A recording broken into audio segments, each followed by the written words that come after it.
Hello, ladies and gentlemen. It is episode 109 of the ATL Falcons UK podcast. The schedule is out. The Falcons are winning the Super Bowl. We're prime time. And basically, that is all this show is going to be about. We're going to run through a couple of the key matchups throughout the season.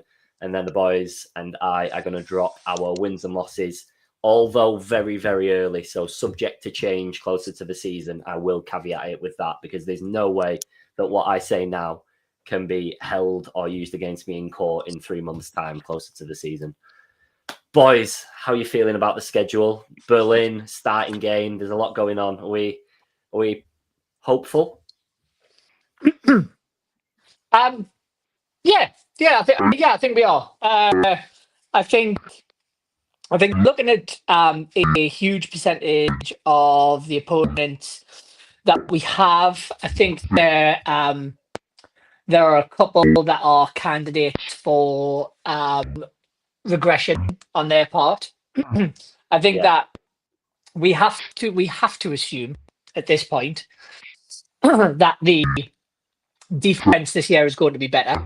I say that with hopeful bated breath. So if we assume that the offense carries on scoring points like it was, in theory, Zach's second year, you'd kind of expected, you would kind of expect our new OC to be a bit more comfortable with the system, be a bit more comfortable with the players and what he wants that offense to look like. So I just kind of think like if that defense gets better and we start to generate pressure on the quarterback, then we have to assume logically that it's going to be better because we scored points on nearly everybody with ease last year. So if that defense can literally just not give up 8 yards every single play, then it's a big ask. then by proxy, we're automatically going to be better. Now, obviously, I am the more optimistic, certainly at this point in the season every year. But I can genuinely see a real opportunity this season. Yeah, there is a couple of difficult fixtures sprinkled in there, but even in a couple of difficult fixtures last year, barring probably the only one that sticks out to me that we struggled to score points on was the Broncos game. Right. But so I think there's a lot of room for optimism. So why shouldn't we? Yeah, no, absolutely. I'm leaning your way. It seemed like last year should have been our year. I just think that one extra season under the coaches and everything, like you said, there's a very, very slim chance that all the teams that performed to such a high level last season are going to perform at that level again. Noted it in our chat separately, the Commanders and things like that. Yes, they're a team on the up, but what they did last year was a shock to the system. So if they were to plateau on that kind of outcome again or a little bit less, they'd still be in the right trajectory. It's just they jumped about 2 or 3 years in their process. So I think teams like that on paper seem a lot more daunting than they could be. Go on. Yeah. Not necessarily a counter, but I think you have to look at what the Commanders have done. The Commanders have gone, right, okay, we've got this franchise quarterback who's, set the league on fire last season. I seem to remember a Houston Texans team who did that recently. And then, second season was a lot of different story. But they've gone out and they kind of did what we did, right? So they had the cap room. They went and made some splashy sort of free agent signings. And as we found out, sometimes that's just not it's not everything, right? So and another thing to note on that is points for points in that game towards the end of the season, we actually matched up pretty well with them, and our defense continued to be the problem. So this year, a bit more juice in the defense. I expect to see a bit of regression from the Commanders, although Dan Quinn's doing a great job. I'm not going to take that away from him. But also the Vikings, guys, Vikings are going to be starting JJ McCarthy this year. Like Donald is gone. So yeah, it's an entirely different team, isn't it? Yeah, you've got all the hope and the prospect around him, but he's coming into a rookie season, basically. He had nothing last year at all, so you have no idea. They're in no different of a position than the people that have drafted rookies this year, other than he sat with them in camp for a full season. But still, it's a different ball game when you're out there, isn't it? Even though because he was injured as well, he couldn't get involved in any of the sort of the training wise, which obviously I think is. So it puts him sort of ahead of some of the rookies this year, but still behind the 1 yearers who have sat behind, like Penix. I know he's played a few games for us, but he's not got that any experience in the NFL at the moment. So, and obviously Darnold sort of set the world on fire at the Vikings, and no one expected that. So yeah. McCarthy could do the same. You never know, or it could be. Obviously, I think he might. Obviously, no one's seen him play in 2 years since obviously college. So you never know what can happen. Well, he was, they drafted him high, and much to my amazement, because I'm really, really not sure how they could warrant taking him as high they took him. But put that aside, right? I'm a great believer, and if he's your guy, he's your guy. But yeah, I just, I'm not disputing that some of these teams are good teams, but I mean, I don't look at that schedule and go, oh, like that's a surefire loss. Like I don't like the Bills are probably going to be the hardest team in my opinion in that schedule that we've got. I mean, if you think about the playoffs last year, how many last year playoff teams have we got? Like not many. So this is a huge opportunity for us, and guys, we've got to get used to. On the face of it, most of the NFL is going to write us off. They're going to look at that and go, "Oh, same old Atlanta," which is why it's so important to me, anyway, that the defense gets it right this year. And I'm so pumped to see what these boys can do with a bit of a revamped look on the other side of the ball. And listen, if we're sitting, scrabbling for 10 wins next season, then questions have got to be answered and heads have got to roll, right? But without a doubt, for me, I think I'm keeping trust. I think that's one of the key points what you said there. Like, there's no we should be winning this division this year, or you can see Terry's definitely gone, and then Raheem could be not far behind him, to be fair. But like the pressure's obviously on the whole team, not just including them. But I think even if this defense is half of 50% better than last year, even 40% better than last year, we will be well over 10 wins. I think. I don't think our schedule is. I think it was one of the easiest last year, but obviously I never go off sort of that because obviously teams can change every single year depending on how we draft and that. Obviously the Vikings end up pulling out 13 wins and no one expected that. So same with Washington. Yeah. So but they were like the worst 13. They were like the worst 13. Oh no, I agree, but it's winning the games, isn't it? And that's what. Yeah, for sure. It's all that matters in the end. Yeah, so to answer your question, Danny, in a really long-winded way, I think that we are definitely optimistic about that schedule release today. Well, the media team are selling us a dream with all the little clips that they're posting as well. So we must win the Super Bowl based on what I've seen so far. I've never seen a team like it. There you go. Obviously. You heard it here first, guys. I think it's never. Our media team is literally so good with stuff they put out, and obviously one day we all want to win that Super Bowl, and one day if we do that in our lifetime, that media page is going to be, oh my god, that is going to be ridiculous. So it's going to happen. I do have to I am going to kind of stray off because I do want to kind of really, really acknowledge. I thought that was a really top class schedule release video that they put out. A lot of Easter eggs in it. You've got to watch it a few times to really appreciate everything. But But I don't know whether any of you boys seen that the Colts had to pull their video. I did Did not, to anybody be see that? completely honest. No. No, right. So this was amazing. So they were another one, for some bizarre reason. I mean, I might just be showing my age here, boys, but they were another one that did like a Minecraft themed one. I know the Chargers did a Minecraft themed one, and that was Yeah.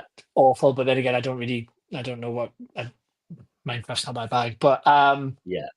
but the Colts did a Minecraft themed one, and for their, I think it's like week 1 game with the Dolphins, they did a like a Minecraft dolphin with like a dolphin's helmet on it, and then the Coast Guard coming and arresting the dolphin, aimed at Tyreek, Yeah. and apparently Tyreek's camp went absolutely bananas at the NFL, and I think the Colts pulled their video like 2 hours after it got released.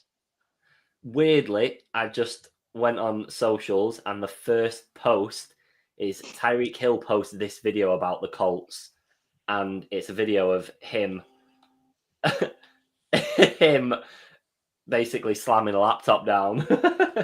Colts social team posting their schedule release video without any approval is his post. So yeah, that echoes. You know what? I think it. Tyreek Hill needs to get over it because stuff like that makes the NFL better. We want videos like that. I mean, game.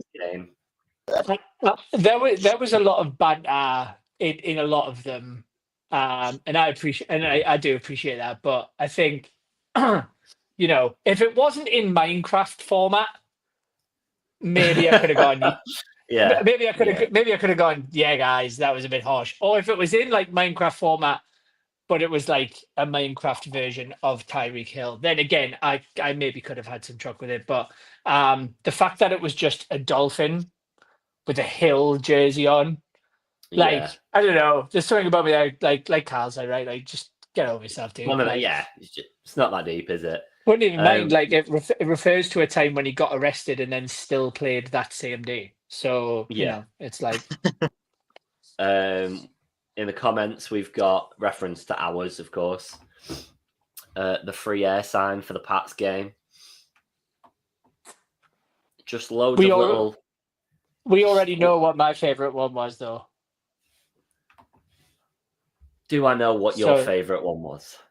Yeah, as I said this morning. So when he kind of goes up on the thing, and he goes into this bit of the map, and it just says Shanahan's ruins.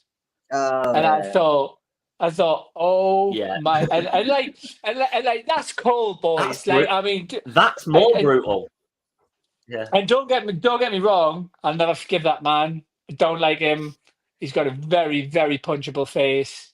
And I will never forgive him for that Super Bowl. But that is cold, and I love it. And that's exactly the kind of pettiness that I want us to be taking into the season. Like, and media team building a mentality as well as the coaches. Really bizarre, but if it works, it works. Even the swipe towards Bill Belichick, like this video swiped at everybody in the NFL that I don't like. It's like the Saints, lovely. The guy with the big massive chin, absolutely beautiful. Bill Belichick, Kyle Shanahan, guys, take a bow. Amazing stuff. Year on year, they always do a good one, but it's right up there, isn't it? And the funniest part at the end was the Saints like little icon celebrating for coming last. Yeah, that is chef's kiss. Chef's kiss. Great work.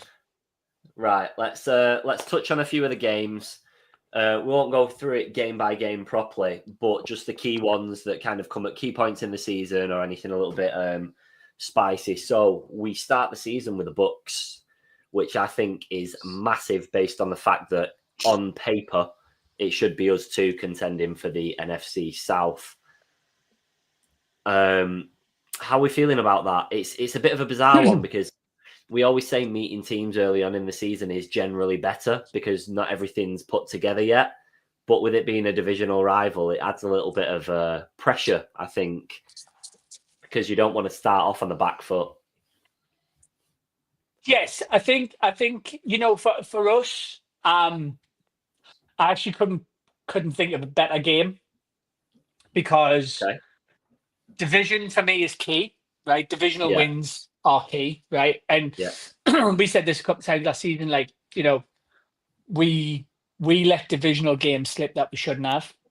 Like, and after such a great start, right? So I think divisional game is important, but also I think it's a really important statement game to go. We ended up, choking it in the second half of last season. People are going to automatically expect us to do that again. And I think if you want to prove to the NFL that we mean something this year and that we're a different team. Yeah.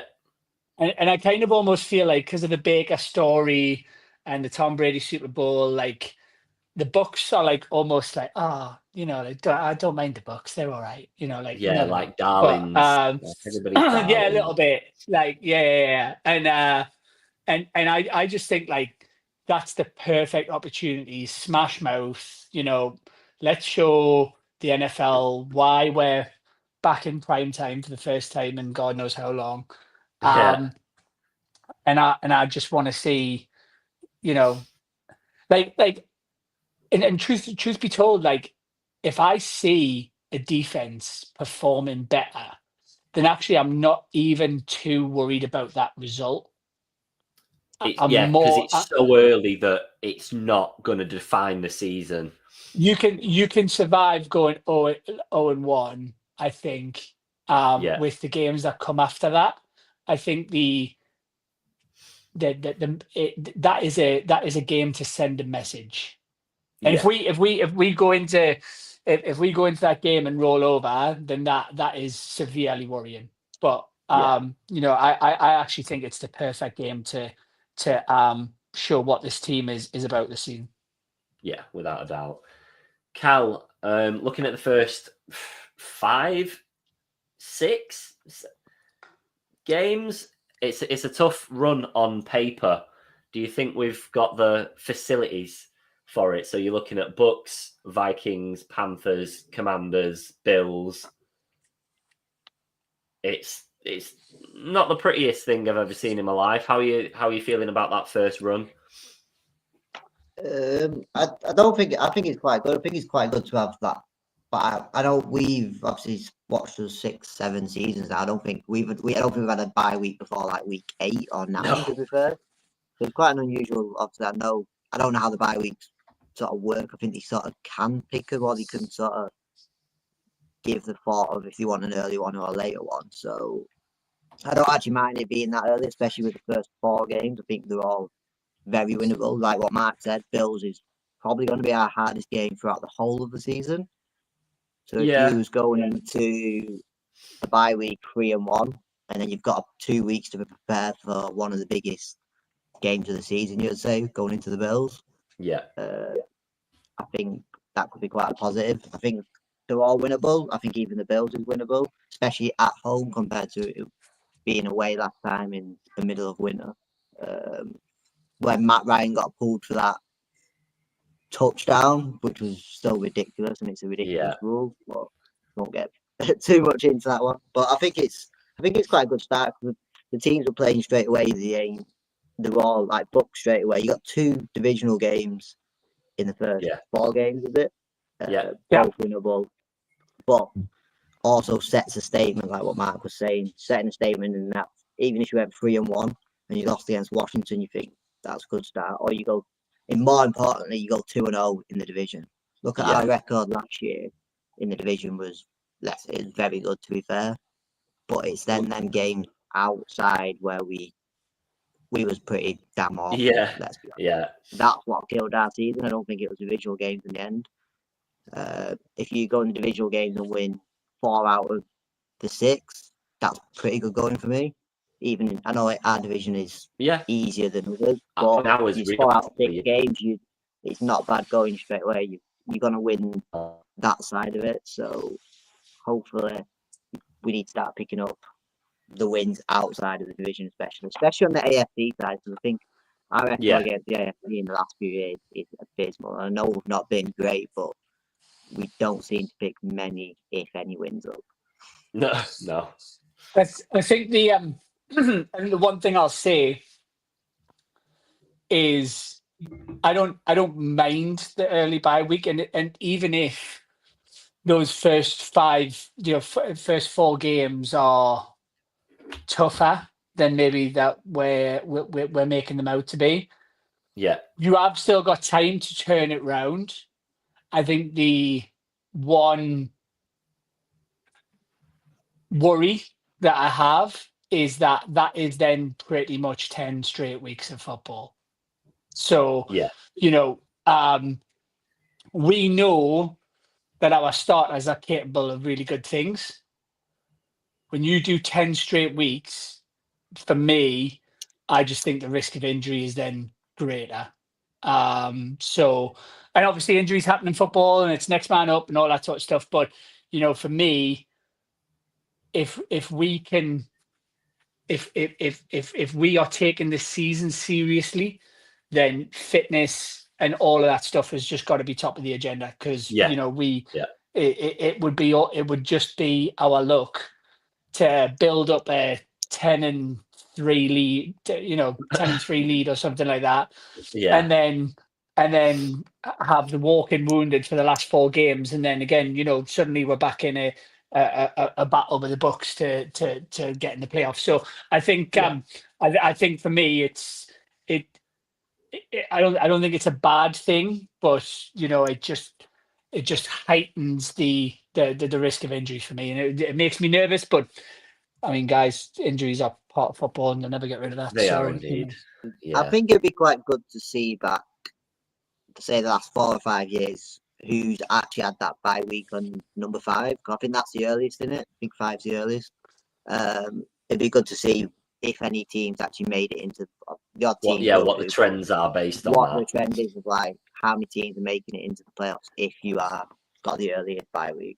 Because I still think it'd be obviously it is about obviously the injuries and that, and I think in that few years we've had the odd couple, but we've not been too bad. I don't think that's not a knock. Yeah, I think it's more just highlighting the risk, like which is why we have to maybe be a bit smarter about how many reps people get and stuff like that. I think we've got 35 edge rushers on the team now, so we might not need to rotate that as much. But no. but it's just for me, the one kind of risk that will always sit in my mind because say for example, touch wood when I say this, but Penix goes down and Kirk does get traded, then we're back to square one. So so it's going to play a factor. Absolutely. I think still one of my biggest worries is what we've mentioned a lot is the centre still. I think hopefully they have a plan for it before the start of the season. Whether we do it or not, that's another thing. But obviously with Penix obviously being second year into the NFL, you do need that. I'm getting the impression decent centre at least. You don't need a top centre, but you need someone who's capable of playing every snap and who is actually pretty decent. I don't think we have that at the moment, but I'm getting the impression they're just going to run it with Nazil and just go down that road, to be completely honest. And I know obviously you've got people to be released up and coming and stuff like that, but it feels like it's not even been a topic that's been discussed in any of the press conferences or anything. Like when media ask questions and stuff, nobody seems like it's even something that's like a high priority. Well, put it this way, right? If there's no one better in the market, then there's no point. It's all. Do you know what I mean? Yeah. It's all very well and good to go. New Zealand maybe didn't look. I mean, lads, we sat here so many times last season and said Dolman's okay. Yeah. Do you know what I mean? And don't get us wrong. I'm not saying New Zealand's any better but I'm not sure that he's that much worse. So are Yeah. you gonna go and actively seek out somebody who who might be asking for more than Dolman was asking for? Yeah. Yeah. True. Like my view on it is sometimes you might be better off with somebody who might be a little bit less physically effective, but who knows the scheme inside out, and we know Yeah. Yeah. Nuzil obviously does. So I I don't really see it as a worry. I see it as maybe a bit of a weakness, but lads, I'll be honest, I seen it as a bit of a weakness last year. Yeah. But like Yeah. if you think about Bergeron, like how he's fitted into that slot, like at God, we're fine. And guess what? We were talking about tackle leading up to the draft, and we took one. Yeah. So, um, and so like they obviously thought tackle was more of a need than center with what Yeah. was available, right? Yeah. Yeah. So, I think you've got to yeah, go on. you got to trust them, haven't you? Like they know the player better than us. We've obviously seen highlights of him from last year, which weren't great. But like you said, I don't think Dalman was a £25 million player either. Or, No, 25 million, not £25. Could have been £25. £25 million player or whatever he got around that.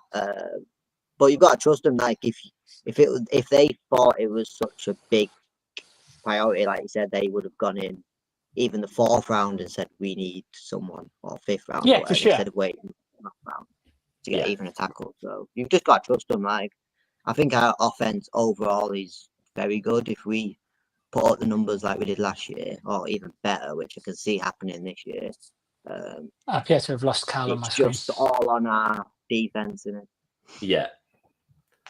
He's lost you, Cal, but I've not lost you, so don't worry. I just wanted to point that out in case he was asking me something. Like I can't. Yeah, I no, just, you're all good. You're all good.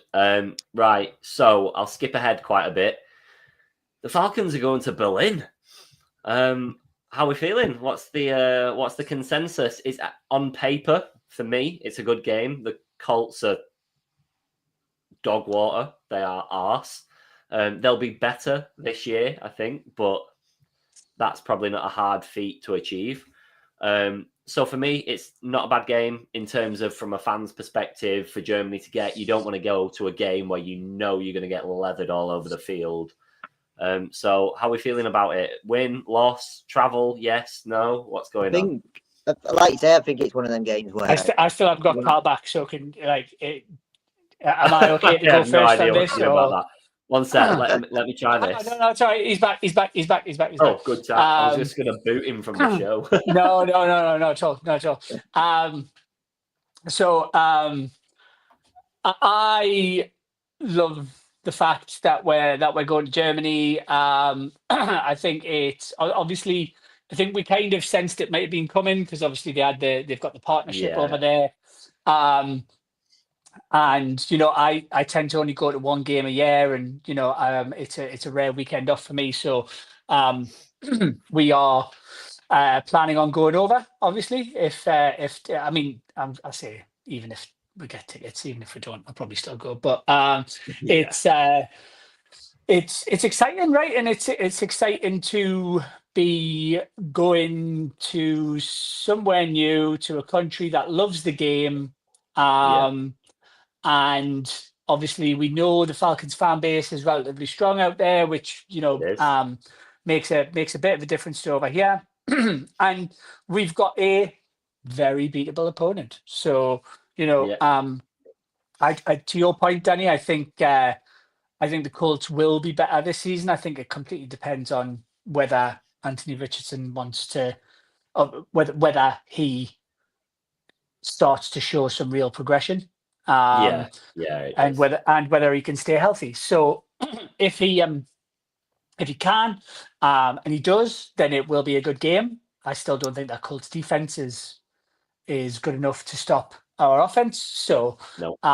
Really excited at the prospect of going over. I'm obviously doing a recce to Berlin next month because we have a gig over there. So very excited to take in the sights and the local cuisine, Delicacies.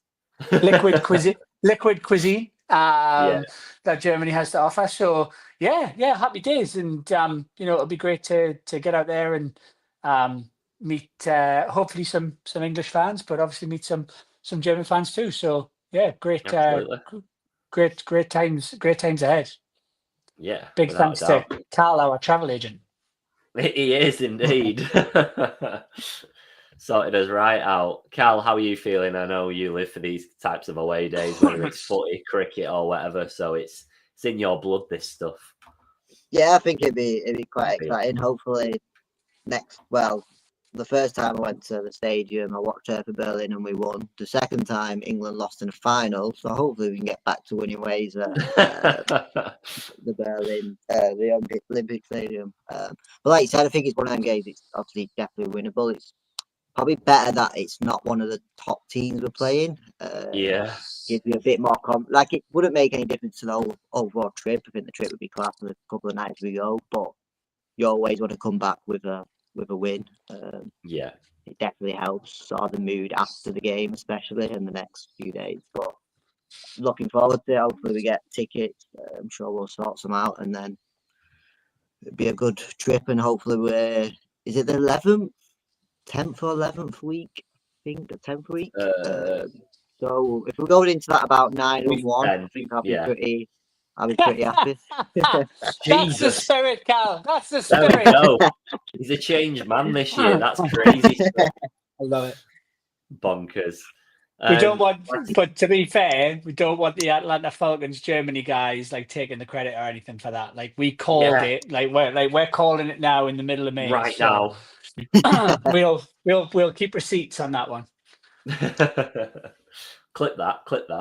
Yes. Right, I'm going to jump ahead miles again so we all can give our ballpark predictions. But last game of the season against the New Orleans Aints.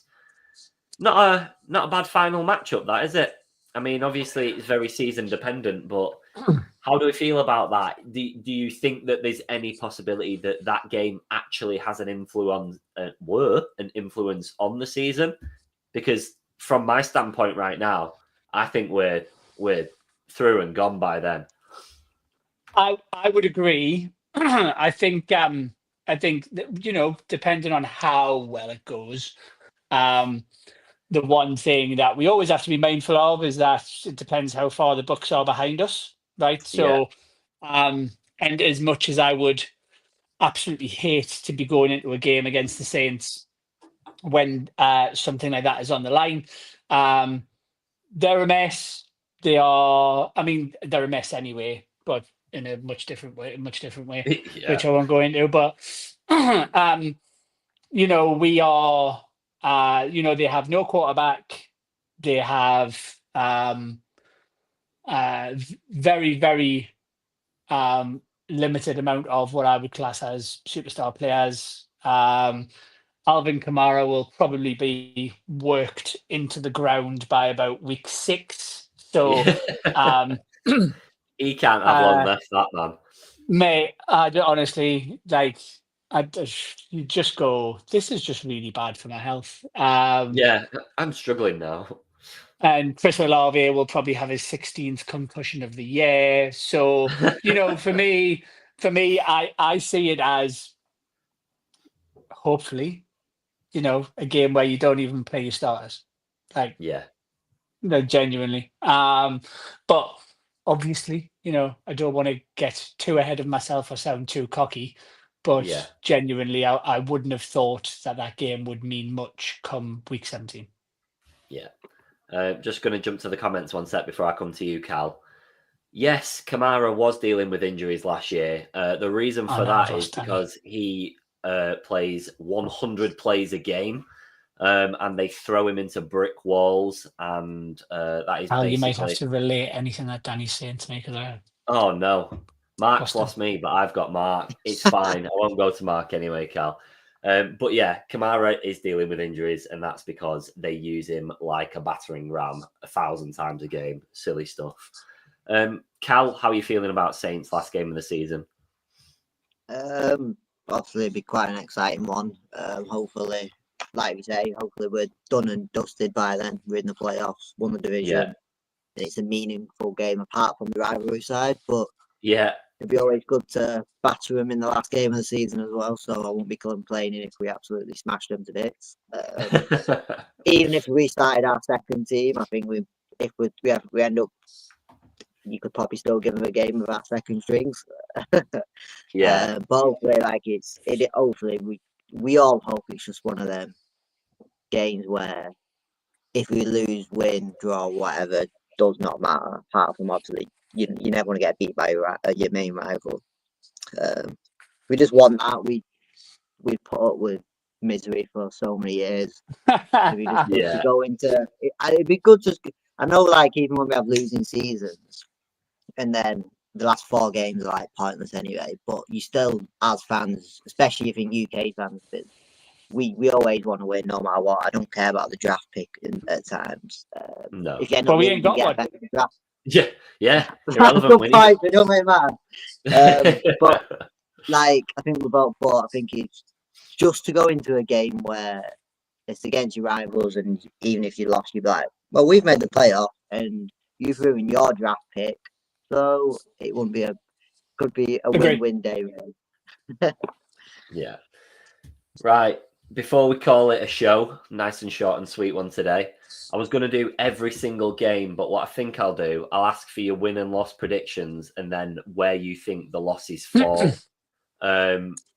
If you don't want to name every single one, but give me a ballpark of where you're at, I will give you both a minute and we will run to the comments of our Twitter post that we put out so I can give you a bit of a gauge as to what the fans are feeling online at the moment in time. Can you actually give me the schedule? Because I don't have it all written down. Yeah. I'll write some of it down and then we started. It's okay. Right. So in the comments of the show, we've got Cam saying 11-6, which is, I like that. That's confident. We've got the Sports Nuts on X saying 11-6 or 12-5 at a push, which is very confident. We've got Andrew Rainmar saying if Penix plays well, 9-8. If Penix bombs, 4-13. Wow. It's a given, kind of. If your quarterback doesn't play well, you're not going to win games, though. But I've got faith in Penix, so that's fine. Yep.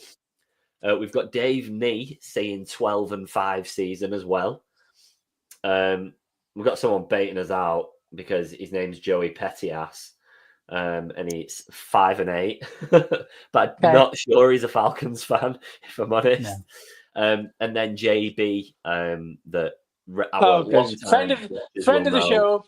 Yeah, friend of the show, has been on a few times back in the day, has gone for 11 wins, but he did caveat that 30 seconds after replying saying, actually, I've changed my mind about the Vikings game already. And he had a Vikings as a loss. So he's going for 12-5 as well.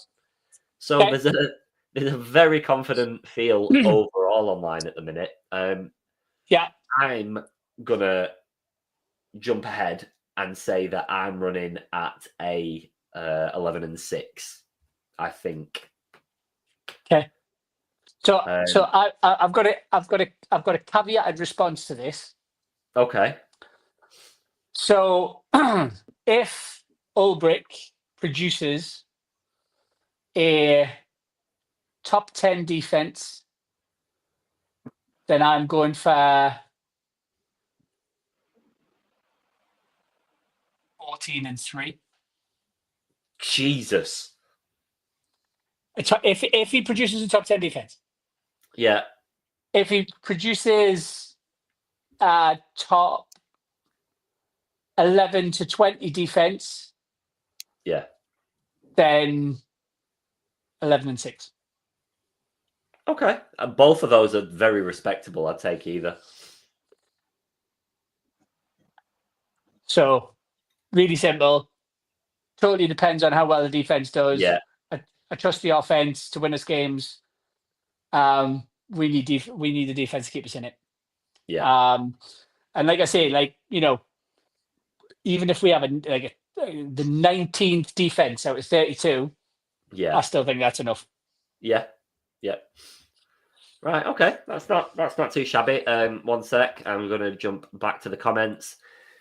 Christy, regular watcher / listener, again going at 10-7, not too shabby. Penix, true first breakout season, new DC, younger defense needs time to gel, and that first 6 games we have is a tough schedule. All absolutely valid. Go on, Mark. You may speak.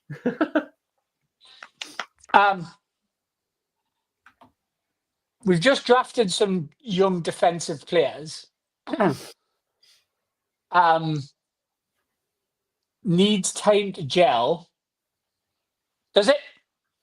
You're not dropping Caden Ellis, your main true linebacker. You're not dropping Dio. You're changing the edge. Obviously, you've lost Grady, so you've got to work out what the middle of that defense looks like. You would imagine it'll be Rook. Yeah. You got AJ on one side. Corner 2 at this minute in time looks like Mike Hughes or Kevin King or one of those guys. Yeah.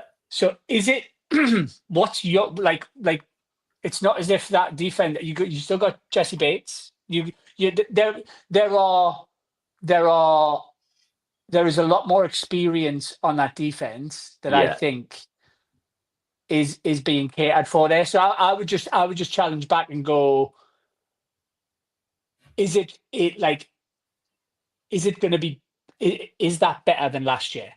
And I would say, like, even if you don't start Walker and JPJ out the gate, okay, fine, but you could start Leonard Floyd and Braylon Trice, or Leonard Floyd and Arnold Ebiketie. So, like, I guess what I'm trying to say is that it because we've drafted a lot of defensive players, it might feel like it's a young defense. It's not. There's plenty of experience on that defense. Yeah, no, very much so. That's a very fair point. You just bring in a few pieces to cause collateral damage. And with a better scheme, which I think Ulbricht's going to bring us, because I think we're going back to a forefront. Yeah. Then, to me, I go, well, actually, his defense is probably more suited to a forefront. Yeah. So I don't know. I'm not sure. And I know Chris is a long time listener of the show, and absolutely love it. But I would just challenge back on that a little bit, because I think we've upgraded in key positions in terms of talent and athleticism. So like, experience does count for a lot, and I totally take that. But I think in most places we've still got a huge amount of experience in there. So I think Christy might be still kind of in the misery, the misery hangover from last year. And we're hoping for more positive outcome. Cal, do you want to drop us your wins and losses if you've had the opportunity to look? That might be why you darted off. Come on, Cal. I think I came up with 12-5. Okay. Nice.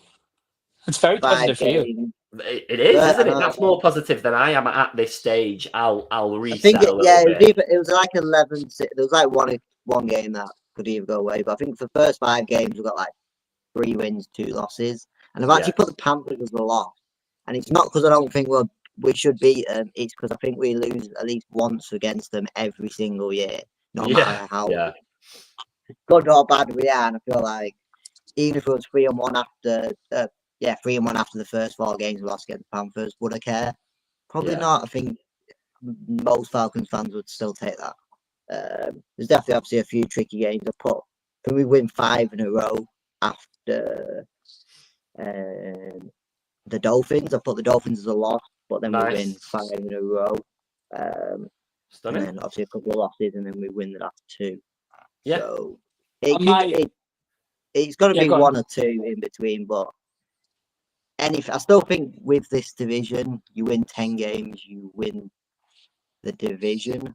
I still think that will happen this year. I don't know what the Bucs' schedule is like. Obviously, I don't think Panthers or Saints will be anywhere close to us. but it'll go down to 1 or 2 games. Well, I mean, I would imagine their schedules will be relatively similar. But I think some of them games are harder for them than they are for us. In that bold prediction that I made, I've got us losing to the Bills. You're right there, Danny. It's happened again. Oh, okay. This laptop's I've got us on the losing to the car. bit. I've got us losing to the Bills, the Rams, and I think we lose to the Bucks at Tampa. Okay, So, nice. just because we tend not to have a good time in that stadium. So, and the Bucks tend to be quite good at home. So they're the 3 Yeah. that I think kind of feel like slightly nailed on. Yeah, no, that makes sense. That makes sense. Cal has gone. Oh no, he's back to normal. He went vertical for me a second, and Yeah, I as you think can I've tell, gone. Go on, Yeah, Cal. I've gone Panthers, Bills, Dolphins, Bucks. The second one is that's away from home, and it the one further in the season. Yeah. And then Seahawks. I don't think the Seahawks are that much sort of better than us, but I feel like it's just one of them games we might. It'd be a close game. I feel like. But I think with it being at home, that's the one reason I probably wasn't as concerned about it. But I take your point. But if we ended up on 12-5, all 3, all 4, all couple million of the Falcons fans will not care one bit. No, they won't. No. Right. I was going to wrap the show up, but Christy's come back, so I'm going to let her have her say. Oh, okay. It's a 2-part message, so I'm going to drop it in now. Mark, you do your bit, and then we're going to call it a night. Boom. Show on stage. So have you got that up now? And then I'll drop part 2. It will be better, but yeah. But on second, oh, it's a 3-parter. Vets have not gotten acclimated to months and wins until the season. Did anything around for 24. Yeah. And part number 3, Christy's getting more airtime than I am today. Absolutely. 10 games is considered to be a winning season. I still believe that we will sweep the ends, possibly the Panthers, possibly the Bucks. I only wish we didn't have to give up. Yeah, I mean, I take the point. But if you could play a defense on game 1, yeah, that doesn't include the new rookies. So yeah, that's true. And you draft people. You don't tend to draft those kind of players in the first round and let them get acclimated. You maybe draft a 4th and 5th rounder and let them get acclimated. So, and listen, Christy's got many a fair point. I just don't agree with him. Well, that's what it's all about. Yeah. Cool. Stunning. So this has probably been the most positive we've had for a long time. Maybe Liam's the jinx. Maybe he's the one that lowers the expectations and level. Absolute fun sponge. I'm changing his name in my phone as we speak. Liam's been playing darts tonight. For anyone that's not had the opportunity to see him on the hours yet, so that's where he is. But for us, we're going to call it a night. It was meant to be a super short show, and we have overrun a little bit, but all with good reason and good content. Very good vibes going into the season. As, again, nothing will happen for a little while, our shows will still be a little bit periodic, but we'll make sure to drop them as soon as there's big news or any camp news and anything like that. And then, of course, when the season's up and running, we'll be back to our normal weekly viewing. Mark, can you please tell them where to get everything? If we're still doing that this season, I assume so. I thought you'd never ask. Guys, we are available on all social media platforms. If you want to go and watch the show back and look at our wonderful visages. However, if you're like me and oh, you've ruined my mojo now, Danny. You help me get. Oh, okay, that's very nice. Thanks, Christy.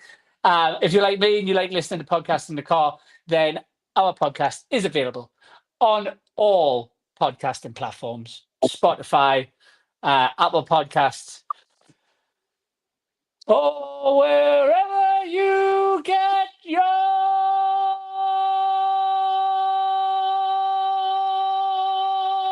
podcasts. I could have gone longer there as well, but I thought I was drawing it out a little bit. So these gigs are really doing your vocal cords absolutely phenomenal things. I'm moving into opera after I retire from emo. There we go. Exactly that.